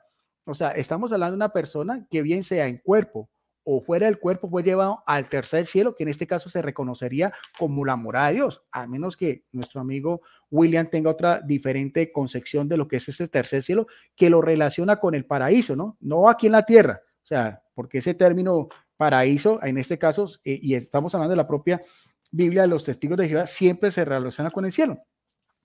Que es lo mismo que le promete Jesús al buen ladrón en Lucas capítulo 23, versículo 39 y 46, también en la Biblia también de los testigos de Jehová, dice lo siguiente, cuando estaba Jesucristo en la cruz, dice la palabra de Dios, versículo 39 y siguiente, ¿no? Ahora, aquí los testigos de Jehová han puesto puntos y coma, eso no existía en el griego original, ¿no? Eso viene después, eso es a la voluntad de los traductores, porque cuando uno habla con un testigo de Jehová, siempre el testigo de Jehová te va a decir esto, ¿verdad? Pero uno de los malhechores que estaba colgado decía afrentosamente, tú eres el Cristo, ¿no es verdad? Sálvate a ti mismo y a nosotros. ¿Sálvase de qué? Pues evidentemente porque iban a morir. Todos íbamos, de la cruz o el poste de tormento nadie bajaba. Y en respuesta el otro le respondió, dijo, ¿no temes a Dios? De ninguna manera ahora que estás en el mismo juicio y nosotros en verdad justamente porque estamos recibiendo de lleno lo que merecemos en las cosas que hicimos, pero este no ha hecho nada indebido. Y pasó a decir Jesús, acuérdate, le dijo a Jesús, acuérdate de mí cuando estés en tu reino, el mismo reino que prometió Jesucristo. Jesús nunca habló de un reino en la tierra. Si usted ve Mateo capítulo 5, capítulo 6, capítulo 7, Jesucristo siempre habla del reino de los cielos. El reino de los cielos es como tal cosa. Y daba sus palabras, el reino de los cielos es como tal. O sea, siempre decía, habla del reino de los cielos. Y le dijo, y Jesús le dijo, aquí los testigos le dicen, y hacen la clara, y le dijo, 2 puntos, esos 2 puntos no existen. Verdaderamente te digo hoy, coma, tampoco existe, estarás conmigo en el paraíso, no. Eso ya es a voluntad de los traductores, en este caso, muy respetablemente, de los traductores anónimos de la traducción de los testigos. Pero realmente, ¿cómo se debe leer el texto? Sin puntos gramaticales, sería lo siguiente. Y Jesús le dijo, verdaderamente te digo, hoy estarás conmigo en el paraíso. No le dijo, estarás al final, no estarás conmigo. De hecho, inclusive si ese paraíso tiene la misma connotación que veíamos de 1 Corintios. Si va a estar aquí en la tierra, al fin entonces, ¿dónde va a estar Jesucristo? ¿Va a estar en la tierra con el buen ladrón o va a estar en el cielo con el cuerpo de los ungidos que van a ser como una especie de policías espirituales que están vigilando a los que están acá en la tierra? En Primera de Pedro, ya que también William lo citó, Primera de Pedro es más específico, Primera de Pedro 3, 18, 20 también. En la propia Biblia de los testigos de Jehová dice, pues hasta Cristo mismo murió una vez para siempre respecto a los pecados, un justo por injustos para conducirlos a ustedes a Dios, habiendo sido muerto en la carne, interesante, o sea, en vida, en la humanidad, pero hecho vivo en espíritu, o sea que en espíritu todavía Jesucristo seguía viviendo, lo mismo que le pidió Esteban cuando iba a ser apedreado. Dice, en esta condición también siguió caminando. ¿En qué? En su condición espiritual, después de que murió, ¿no? También siguió caminando y predicó a los espíritus en prisión, o sea, hasta los espíritus que están en en prisión, que es lo mismo donde estaría el profeta Samuel, lo mismo donde estaría Abraham y el rico, y el pobre Lázaro, una parábola que muchos creen que no es una parábola, muchos exégetas creen que es una historia real, ¿no? Dice, importante eso, espíritus que están en prisión porque nadie podía haber subido al cielo, dice la palabra. Nadie subió, sino solamente aquel que bajó, pero después de que bajó, subió a los que estaban cautivos, dice también la carta de los Efesios. Dice que en un tiempo habían sido desobedientes cuando con la paciencia de Dios estaban esperando en los días de Noé, mientras se construía el arca, en la cual unos pocos personas, es decir, 8 almas, fueron llevadas a salvo a través del agua. O sea, mire, almas, o sea, de personas que estaban vivas, pero murieron esas almas, y algunas de esas almas, por la misericordia de Dios, están en ese lugar de descanso, el mismo que menciona, gracias, el mismo que se menciona cuando veíamos en la visión de Samuel. A esas almas fue que Jesucristo les vino a predicar. No creo que Jesucristo les haya ido a predicar ni a los demonios, porque ya los demonios están condenados, ni a los ángeles, porque no tienen absolutamente nada que ver en este pasaje que estamos hablando también de lo que es el Génesis. Y en primera de Pedro, capítulo 4, versículo 6, dice, de hecho, con este propósito, también lo mismo, acordemos que no tenía ni capítulo ni versículo, o sea, la misma idea exegética, dice también, de hecho, con este propósito, las buenas nuevas, o sea, el mismo evangelio, ¿ve? Fueron declaradas también a los muertos para que fueran juzgados en cuanto a la carne desde el punto de vista de los hombres, pero vivieran en cuanto al espíritu desde el punto de vista de Dios. O sea, en la carne murieron, pero en cuanto al punto de vista espíritu van a vivir, y van a vivir en donde van a pasar del seno de Abraham al mismo paraíso que le promete Jesús al buen ladrón, y al mismo paraíso que es el tercer cielo que vio también Pablo en esa revelación magnífica que nos dice también, como decíamos en 2 Corintios capítulo 12, versículo 2 y 4. Entonces, bien, hasta ahí creo que he dado una idea otra vez exegética, tanto el Antiguo como el Nuevo Testamento, donde el ser humano sí tiene una parte que sobrevive. Muchos de estos seres que estaban en esta prisión o en este lugar de descanso, les fue predicado la palabra de Dios, se identifica como el seno de Abraham, independiente de lo que es el Sheol. O sea, ahí vemos dos estados del alma, el Sheol, que quiero que nos explique también William, y el seno de Abraham. Los que están en el seno de Abraham son los que aquí creemos nosotros que Jesucristo en espíritu, y antes de que resucitara, les predicó esa buena noticia y se lo llevó al cielo, ¿no? Al mismo cielo donde después, 14 años, el Pablo fue llevado, pero ya había pasado la resurrección de Jesucristo. Bien, hasta ahí lo dejo. Gracias, León. Alex. Bien, tu micrófono, bien, gracias. William, encienda su micrófono. Sí. Bien, cuando usted me indique, corre su tiempo de sus 15 minutos. Bueno, ya estamos listos ya. Bueno, vamos a ir, como esta es la parte de la refutación, yo voy a ir dándole explicación a cada uno de los argumentos que nuestro amigo Guido Rojas presentó. Voy a empezar de atrás para adelante. Él habló de 1 de Pedro 3, 18 al 20, mencionando, dice, pues hasta Cristo murió una vez y para siempre respecto a los pecados, un justo por los injustos, para conducirnos a Dios, habiendo sido muerto en la carne, murió como un alma carnal terrestre, pero fue hecho vivo en espíritu. Eso, como dice 1 Corintios 15, 45, que Adán era un ser viviente, un alma viviente, fue el primer hombre viviente, y el segundo hombre fue un espíritu vivificante. O sea que Cristo se identifica ahí como un espíritu resucitado. Ahora, en esa condición, fíjate, el versículo 19 viene ahora, en esa condición espiritual, o sea, como un espíritu, él fue a predicarle a otros espíritus. Habían personas que no eran humanos, que existían en condición espiritual, en prisión. Eso está en 2 de Pedro, versículo 2, 4, donde dice que fueron puestos en prisiones de oscuridad ciertos ángeles que pecaron en el tiempo del diluvio. Entonces, él fue para predicarle juicio a esos ángeles, porque mientras Cristo no venciera en la tierra, ellos no podían ser publicados, no podía hacer una exhibición delante de ellos de su victoria. Dice que a los principados, dice que lo exhibió públicamente, dice Colosenses 2:15, lo exhibió públicamente después de la muerte de Cristo. Y entonces, en este caso, él fue en esa condición de espíritu que resucita al tercer día, ahí no está diciendo que fue que él resucitó cuando le dijo al ladrón que estaba a la derecha, estarás conmigo en el paraíso. De cierto te digo hoy. Y como dice Guido, ¿no? La coma o no coma, porque no había coma en aquel tiempo. Por lo tanto, queda la apreciación del traductor. En nuestra apreciación debemos hacer una detención ahí. De cierto te digo hoy, estarás en el futuro o estarás en el paraíso. De cierto te digo hoy, a una pausa, no había coma, pero había pausas, estarás conmigo en el paraíso, en el futuro. Porque Cristo al tercer día es que resucita. Cristo no podía estar el ladrón primero que Jesucristo en el llamado cielo, porque entonces Cristo no sería el precursor en entrar a los cielos, como dice Hebreos capítulo 10, versículos 19 y 20, como dice Hebreos 6, versículos también 19 y 20, que son los mismos versículos. En el capítulo 6 y en el 10 de Hebreos menciona que Jesucristo es el precursor en entrar a los cielos, el primero en entrar a los cielos. Nadie había descendido del cielo, sino el que descendió del cielo. Y después menciona en Juan, eso es Juan 3:13, que Cristo fue el primero en ascender a los cielos. Quiere decir que no pudo ir el ladrón el día viernes, o el llamado sexto día, porque Cristo tuvo el séptimo día y en el primer día de la semana resucita. No dice que estaba en el cielo en ese tiempo. Por lo tanto, el ladrón no pudo ser primero que Cristo, porque si no, el ladrón fuera el primogénito, o mejor dicho, fuera la primicia, o fuera el precursor en entrar a los cielos. Entonces, por eso es que allí se hace una detención explicando eso. Entonces, allí lo que estaba hablando era primera de Pedro 3, hice esa pausa para hablar de aquello que se habló.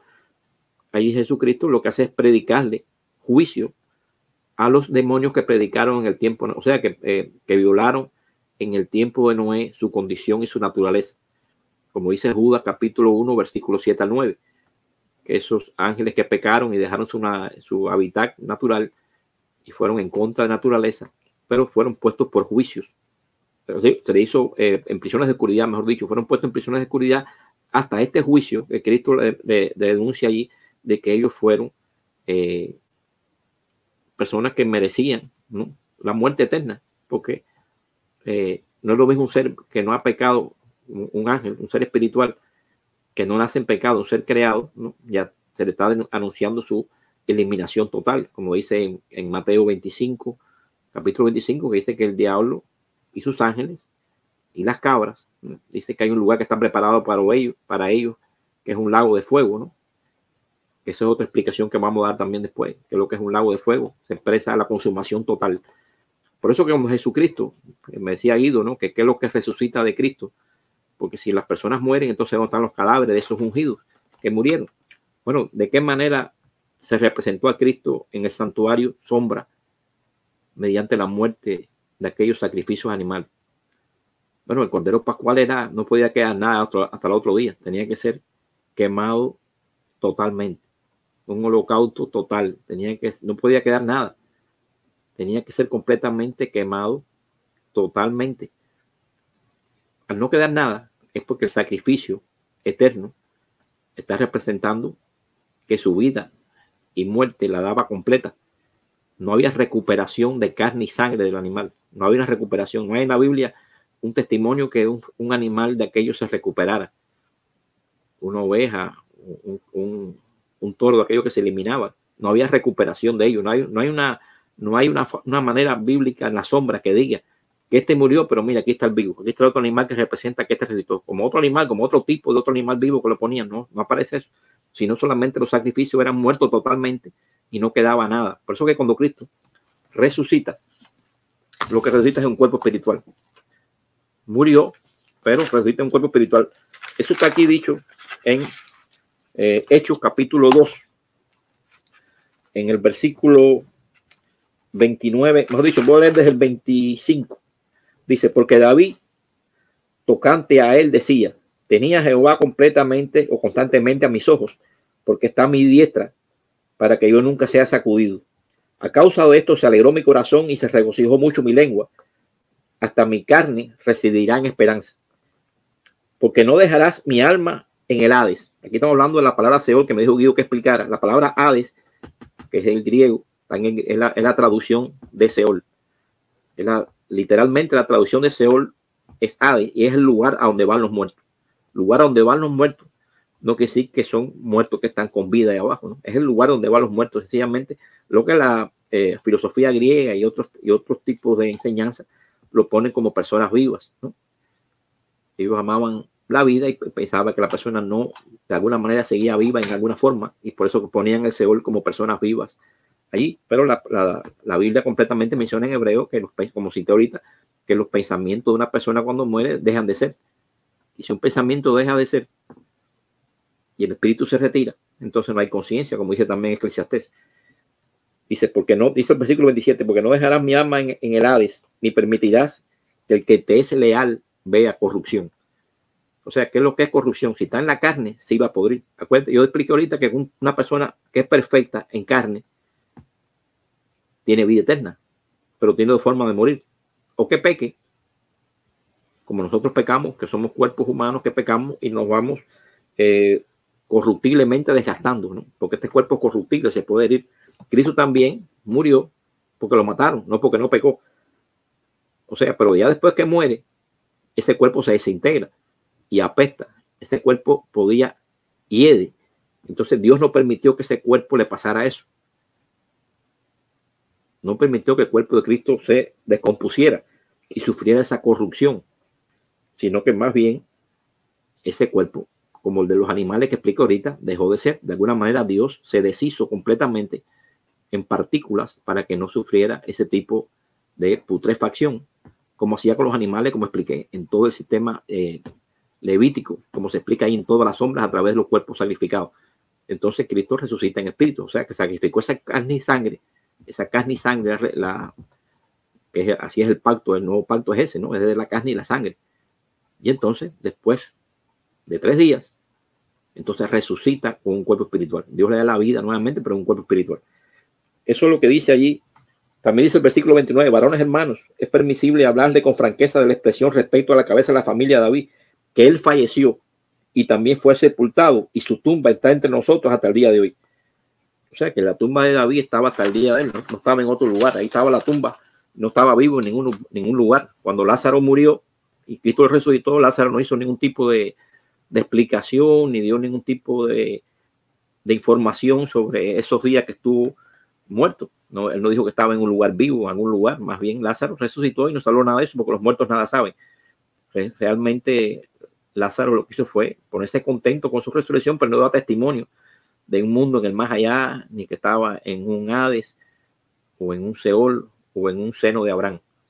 Cuando la Biblia en la parábola de rico y Lázaro habla del seno de Abraham, habla de las personas que tienen fe. Las personas, había 2 personas, una clase pobre que representa al mendigo, a Lázaro, y una clase rica, que es la clase opulenta sacerdotal de aquel tiempo, que daban alimentos malos, un alimento sucio, un alimento que no servía, por eso que comía ahí de las migajas de aquel alimento el pobre, porque no estaban dando un alimento limpio.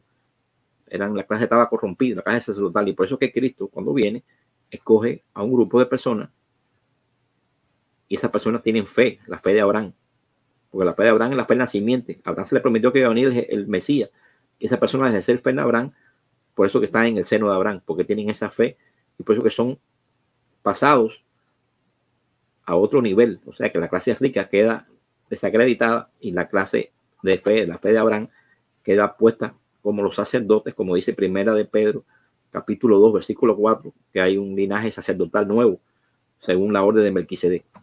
Entonces, ahí estamos hablando ahí de ese tipo de almas vivientes. Voy a poner el ejemplo también que se llamó la atención cuando se dice allí.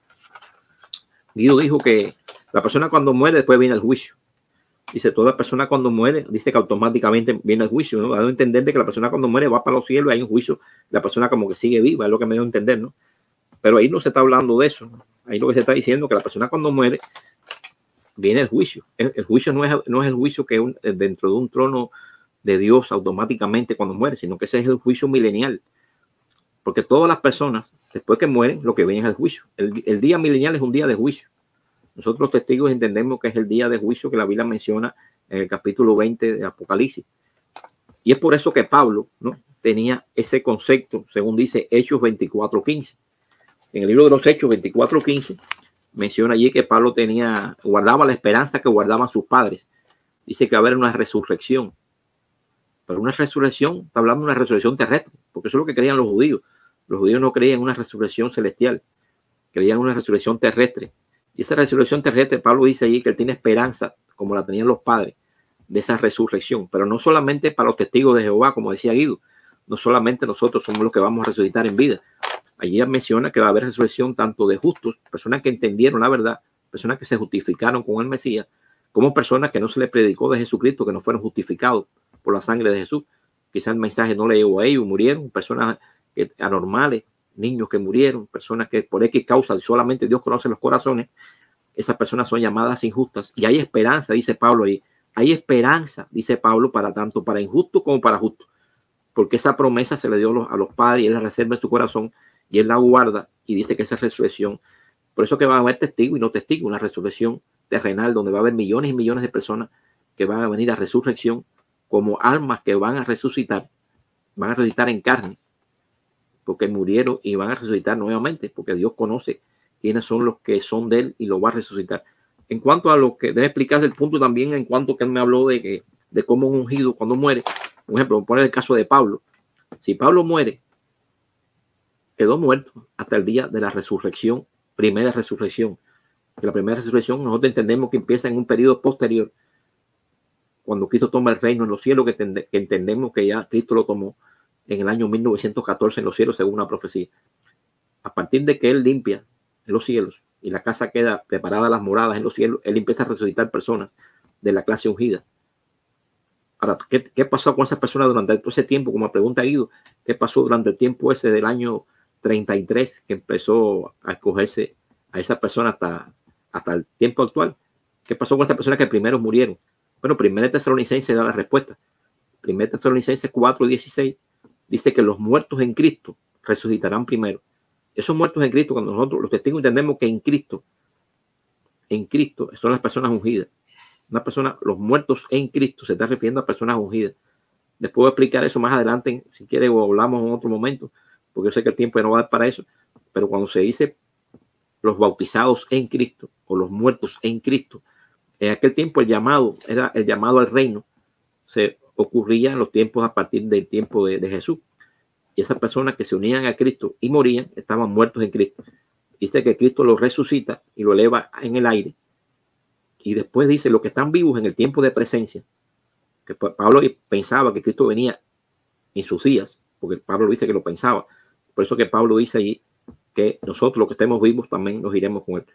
Pero, o sea, vivos en el sentido de que van a estar vivos viviendo en el tiempo de Cristo, pero no quiere decir que se van a ir vivos para los cielos, porque dice que ellos mueren como un abrir y cerrar de ojos, como un pestañazo.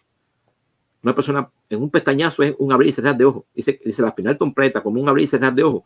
Esos que están vivos tienen que morir, o sea que hay una muerte instantánea de esos últimos, y por eso que todos mueren, no que Pablo se fue vivo a los cielos. Tiempo. Y eso que habla de la arrebatamiento fue una visión que él tuvo y fue llevado al tercer cielo. Tu micrófono, William.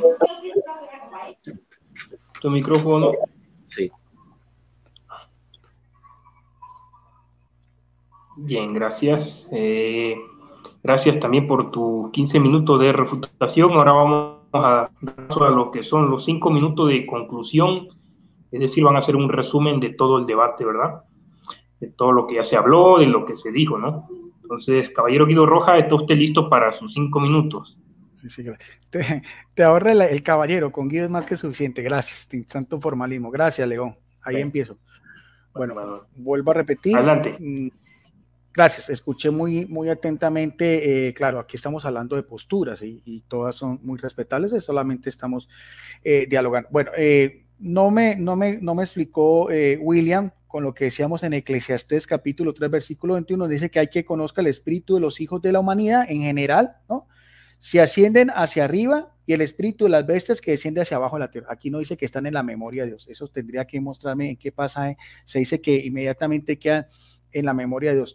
Tampoco veo una connotación con lo que dice primera de Pedro 4:6, donde dice, de hecho, con el propósito de las buenas nuevas, y buenas nuevas es evangelio, Buenas nuevas no es condenación, buenas nuevas es una buena noticia, una noticia de alegría, de gozo. Por eso era un evangelium. Cuando había una noticia que era importante, siempre se daba no algo de catástrofe, no algo de perdición, no algo de ruina, no, todo lo contrario, siempre una buena noticia, algo de gozo. Por eso dice, fueron declaradas también a los muertos, aquí no habla de demonios, para que fueran juzgados en cuanto a la carne desde el punto de vista de los hombres, por la desobediencia que habían en el diluvio universal, pero vivieran cuanto al espíritu desde el punto de vista de Dios, o sea, ya con la resurrección de Jesucristo. Y William hace la acotación con Judas versículo 6, pero aquí está hablando de ángeles en una connotación completamente diferente. ¿Qué necesidad tenía que Jesucristo predicara un evangelio a los demonios? Si ya están condenados. Ya para ellos no hay ninguna oportunidad. Por eso dice que Judas 6 es otra connotación teológica completamente diferente. Dice a los ángeles que no guardaron la posición original porque estaban en el cielo, ¿no? Sino que abandonaron su propio lugar, y por eso dice también que fueron arrojados al agua de fuego en Mateo 25, donde dice malditos del fuego eterno, preparado para el diablo y los demonios. No dice que estuvieran en un lugar de descanso, sino el mismo infierno, Gehenna, lo reservó con cadenas sempiternas bajo densas oscuridad para el día del gran juicio. Aquí no habla que se les predicó el evangelio, o sea, son dos connotaciones completamente diferentes. Lo que llamamos de primera de Pedro 4:5 a Judas 6, yo no veo qué relación hay entre lo uno y lo otro. Quisiera también que William, bueno, si le alcanza el tiempo, si Seol o Hades, ¿dónde estaba entonces el espíritu de Samuel que hizo subir la pitonisa y que le profetizó a Saúl que iba a morir? Porque fue en espíritu. Lo de la parábola del rico de poner por el Lázaro es la explicación que da William, es una explicación pues completamente diferente al contexto bíblico. Eso será para la doctrina de los testigos de Jehová, pero aquí es muy claro, donde el mismo Jesucristo da una parábola, que una enseñanza donde dice, había un hombre rico y un hombre pobre, ambos murieron. Y los ángeles llevaron al pobre al seno de Abraham, donde estaba, que es diferente al Seol y la. Y en el seno de Abraham espiritualmente vieron que el otro está en el infierno en condenación y en tormento. Aquí no habla que es que unos eran buenos, o sea, eso es lo que explica Jesucristo. Si ya vamos a poner palabras de Jesucristo en nuestra boca con una interpretación completamente diferente, eso es muy respetable, pero cualquier persona que lee esa parábola es muy clara la diferencia ya.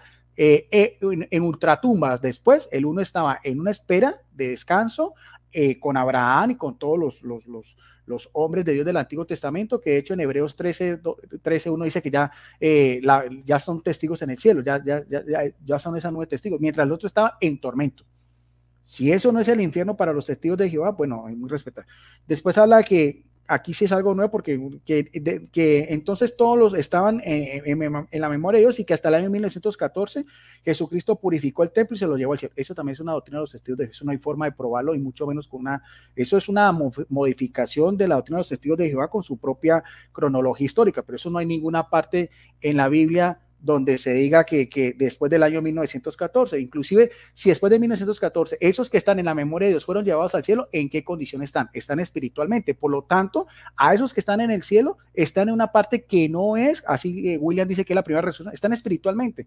Entonces volvemos al mismo dilema. Unos sí tienen una parte inmortal y otros no tienen una parte inmortal. Entonces, ¿cómo así? Hay unos... vuelvo a repetir, ¿cómo hacemos ese dilema en cuanto a lo que es cuerpo, alma y espíritu? Ahí tampoco pudo William explicar esa diferencia. Quiero finalizar con lo que es el himno cristológico, lo va a hacer de la Biblia latinoamericana, de Filipenses capítulo 2, versículo 6 en adelante, dice un resumen de la misión de Jesucristo.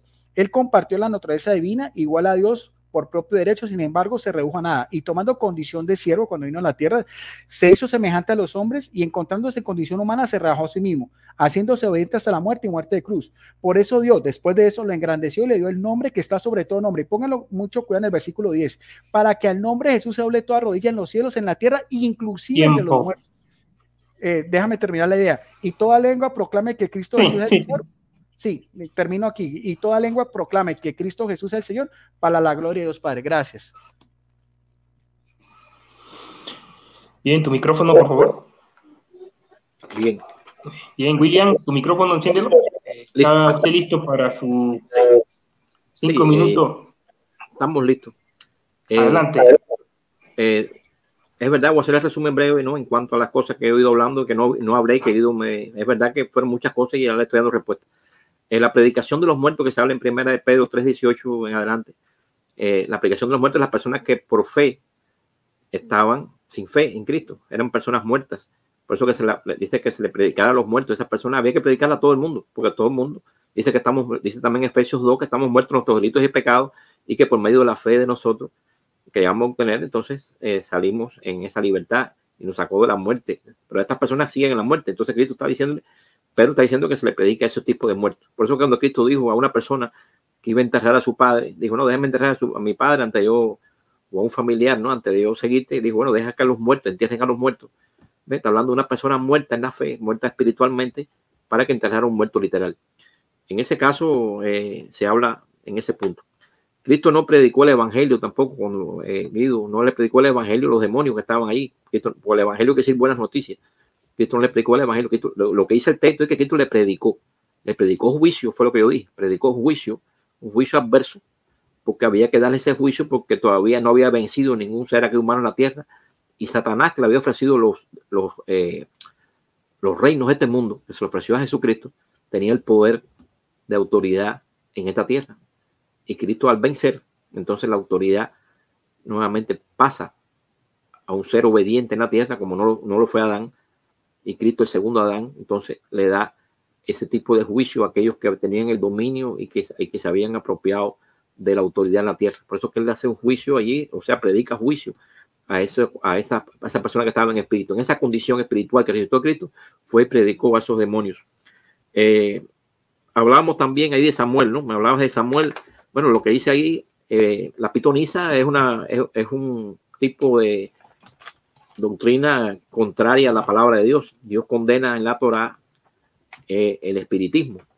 Y Saúl, que estaba fallando espiritualmente, porque una persona que conozca la Torá, como la conocía David y la conocían los israelitas, cuando tú conoces la verdad y haces algo contrario de ver una pitonisa que estaba en contra de la verdad establecida para aquel Israel, aquel pueblo de Dios que conocía bien que eso era pecado. ¿Cómo va a haber una pitonisa?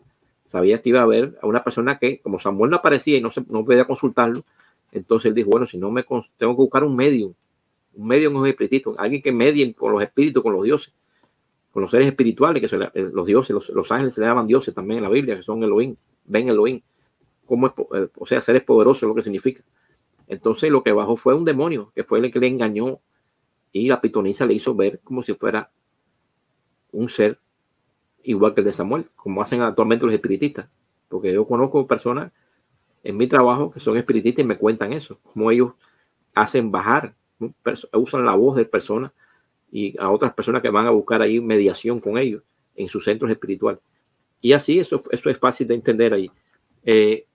También cuando habla de la inmortalidad, que para unos sí, para otros no. Bueno, ¿por qué en aquel tiempo no se hablaba de la inmortalidad? Porque para la nación de Israel y en el antiguo pacto no se habla de inmortalidad, porque no había esa esperanza. Esa esperanza dice que Cristo la trae, dice que Cristo sacó a luz, vino a traer luz del entendimiento sobre la inmortalidad, sacó a luz la inmortalidad. O sea, que Cristo vino a dar entendimiento de un grupo de personas que iban a reinar con él en los cielos. No, el reino no es para todo el mundo, como en Israel no reinaba todo el mundo. Reinaban ciertas personas escogidas de la tribu de Judá, tanto como rey civil, como un reino en el templo, que también era un reino sacerdotal. Y estas personas eran escogidas y estaban dentro del templo. El templo no tenía, si voy a acabar un momentico, el templo no tenía herencia en la tierra. El templo no tenía herencia en la tierra. Los levitas no tenían herencia en la tierra. Y eso significaba que lo que iban a ser sacerdotes en el nuevo pacto no iban a tener herencia terrenal. Gracias.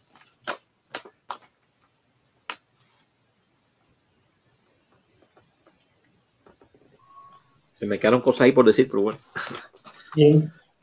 No, pero todavía tiene si quieres darle un minuto más, Alex, si quieres, porque todavía William como que no, todavía tenía 30 minutos, 30 segundos. Si quieres concluir, William, con mucho gusto, todavía te queda un poquito de tiempo.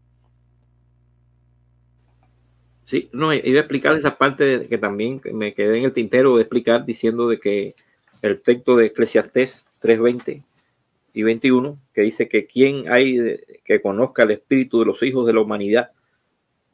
Está hablando de los hijos de la humanidad, ¿no? Si asciende hacia arriba o el espíritu de la bestia si desciende abajo, ¿no? He visto que no hay nada mejor en el hombre que se regocije de sus obras. O sea que ahí está hablando de los hijos de la humanidad, ¿no? Porque claramente Salomón es una persona que el mismo Dios le hizo ver cosas que no entendía, ¿no? Es lo que está haciendo una pregunta, ¿no? Él no sabía, él desconocía, ¿no? Acuerda que la palabra espíritu ahorita mencioné que se puede entender también por la vida que una persona tiene y deja de tener, ¿no? No sabe si la vida de la persona va al fondo de la tierra o esa vida sube a los cielos, ¿ves? Él no sabía eso. El no saber eso, te queda en eso inconcluso ahí. Más después Cristo revela, ¿no? Que hay personas que van a reinar en los cielos, que van a reinar, y personas que van a reinar sobre personas en la tierra, como dice Daniel 7:27, que dice que los santos en los cielos van a gobernar sobre las naciones que obedecen felizmente en la tierra. Hay cielos nuevos y tierra nueva. Pero bueno, no quiero coger más tiempo. No quiero abusar de eso.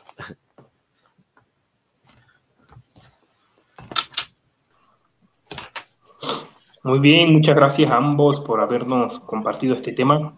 Hemos llegado a la parte final de este debate. Les quiero felicitar a ambos, pues mantuvieron el respeto y la cordura, ¿no? Que se espera que haya en todo compartir, más cuando es la palabra de Dios, ¿no? Que se comparte. Bueno, ahora vamos a dar paso a la despedida de los debatientes. Caballero Guido Rojas, ¿está usted listo para su minuto de despedida? Sí, gracias, sí. Sí, gracias a ti, Alex. Tu micrófono, creo que está apagado, ¿no? Sí, no, lo tengo prendido, Alex. ¿Me escuchas? Yo te escucho, ¿me escuchas? ¿Me escuchas? Yo te escucho. No sé si Alex te escucha. Alex fue. ¿Me escuchas, Alex?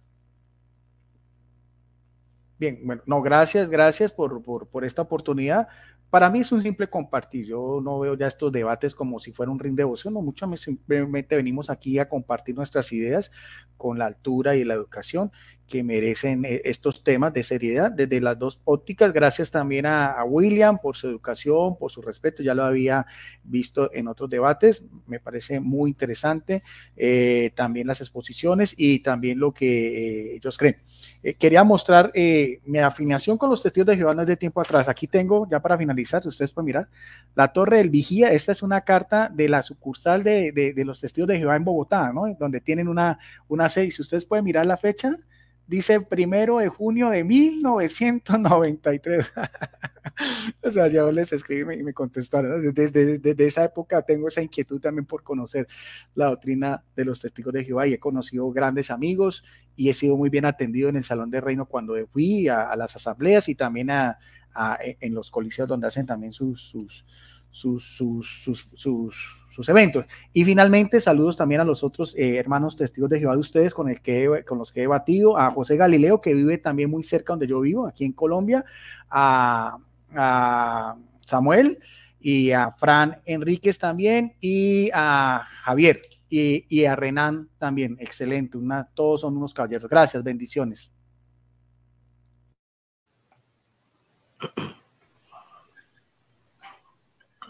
Bien, gracias, señor Guido Rojas, por habernos visitado en este canal. Esperemos que no sea la primera ni la última vez. Usted siempre será bienvenido aquí. Y pues, esperemos no sea la primera ni la última vez, ¿verdad? Bueno, y gracias también por sus palabras de despedida. Ahora cedo la palabra a mi hermano William Álvarez. Al igual tienes un minuto para despedirte. Adelante.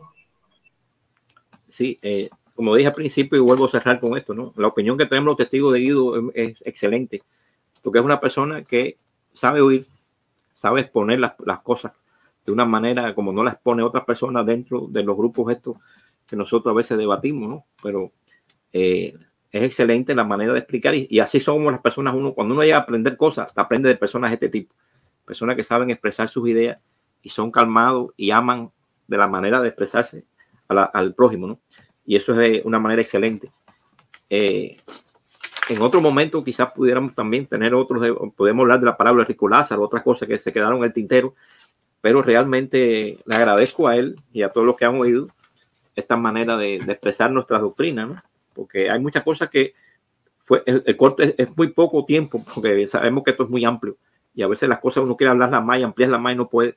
Mira cuántas cosas se quedaron. Yo sé que se me quedaron cosas ahí, no, porque se pueden ampliar muchas más, pero hay un tiempo límite. Entonces decimos lo esencial y las cosas más o menos que no se pueden captar quizás a la totalidad, porque son cosas que se cogen por pedacitos. Pero le agradezco a Guido y a los que han oído y a Alex, que siempre digo que ha sido una persona que modera muy bien y sabe controlar las cosas de una manera excelente. Muy gracias, Alex. Muchas gracias.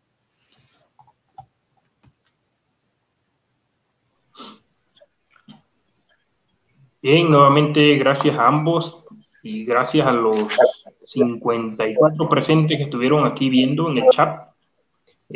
Saludos a todos, no los podemos saludar a todos porque nos demoraríamos más tiempo, ¿no?, en saludarlos uno por uno. Bien, caballero Guido Rojas, tiene usted mi autorización para subir este debate a su canal cuando usted lo desee. Puede usted subir, obviamente, ¿verdad? No puede usted cortar nada, ni agregar nada, ¿no? Súbalo tal como se llevó a cabo, ¿no? Bien, ahora me despido yo, el que moderó este debate, Alex León. Suscríbanse al canal y nos vemos en el próximo debate.